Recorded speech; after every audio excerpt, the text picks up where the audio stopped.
कुछ दिन पहले मैंने कम्युनिटी पोस्ट लगाई कि आपके लिए मैं किस टॉपिक पे वीडियो बनाऊं।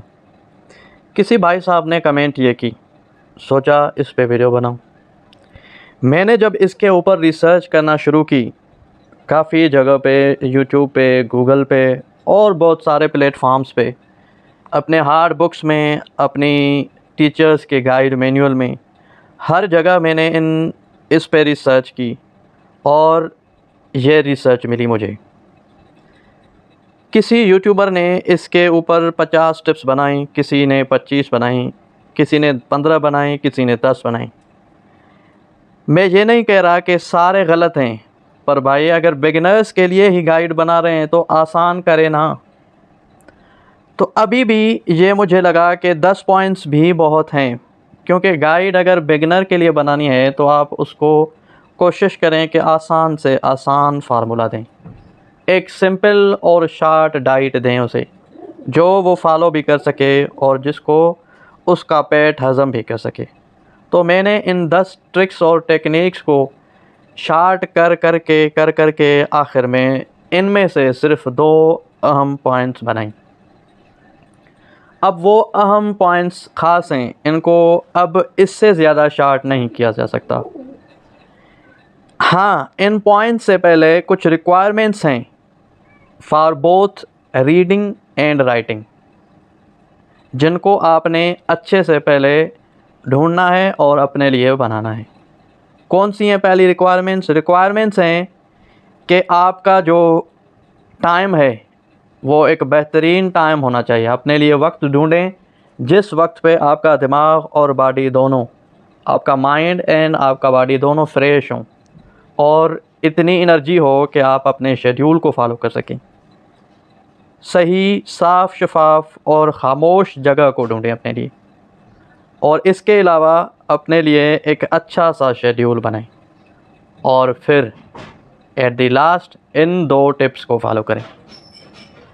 तो अब मैंने इन 2 टिप्स और ट्रिक्स को 2 सिचुएशंस में तब्दील किया हुआ है। सिचुएशंस क्या हैं कि पहली सिचुएशन है आपकी रीड सिचुएशन और दूसरी है आपकी रीड राइट सिचुएशन। दोनों आपस में जुड़ी हुई हैं। ऐसा नहीं हो सकता कि आप एक सिचुएशन को फॉलो करें तो दूसरी आपको आ जाएगी, या दूसरी को फॉलो करें कि पहली आपको आ जाएगी। दोनों आपस में इतनी जुड़ी हुई हैं कि आपको दोनों के ऊपर साथ साथ में काम करना पड़ेगा। एक पे काम करेंगे तो दूसरी पे भी आपका काम होता रहेगा। तो रीड सिचुएशन में क्या है कि ये 5 बुलेट्स हैं रीड सिचुएशन में।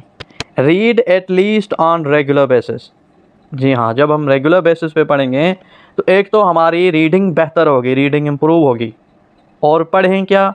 Read what you like the most. Stories पढ़ें जो आपको चीज़ें अच्छी लग रही हों पढ़ने में।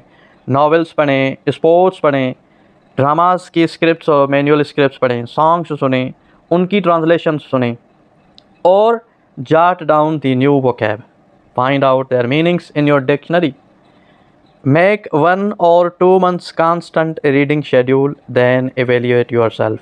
अब ऐसा भी नहीं करना भाई कि आपने अगर कोई शेड्यूल बनाया तो उसको 10 या 15 दिन दें, नहीं, उसी शेड्यूल को कम से कम 2-3 माह चलाएं, फिर अपने आप को बाद में एवेल्यूएट करें, क्योंकि रिज़ल्ट्स जल्दी में नहीं मिलती। Do not read for long hours, just listen your mind. ऐसा भी ना करें कि साथ 10-10 घंटे स्टडी रीड करना शुरू करें।